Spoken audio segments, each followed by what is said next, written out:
Okay, this is a demonstration of how to choose your learning options and your transportation option for the return on October 19th. So first thing is to just log into your Parent Access account, and here I am on the Michigan City Area Schools website. I'm just going to click on Parent Access. I'm going to enter my username and password here and log in. And then it will show me right here in red all of the steps that I'm about to show you. So you simply need to choose your student's name at the left. You can see I have two different students here.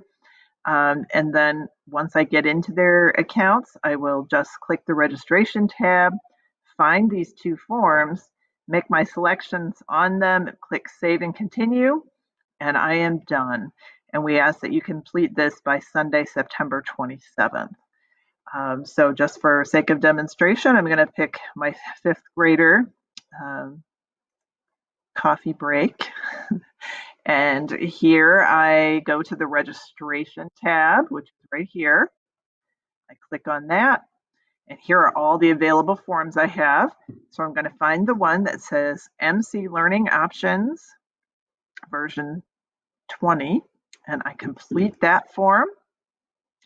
This brings up the form that I completed, and it will bring up exactly what my responses were when I registered in July. And I see that at that time I selected traditional school for my student. And let's say now, well, I want to choose MCAS Online instead. So I would just click that one, and I can re-enter my initials there.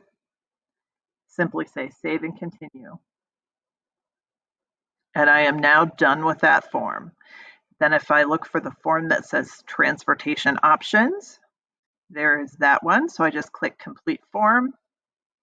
And again, it pre-populates with everything I chose previously. And at that time, I said that I do not need to have my child ride the bus. So it's to or from school. And I could always change those options if I would like to. This asks about siblings. If I have a sibling, I might enter their names there so I make sure they both ride the bus. Make sure that question is answered too. Babysitter information is here. Again, you can enter your initials and save and continue. And so I am completely done with registration information now for this student. I've done both of those forms.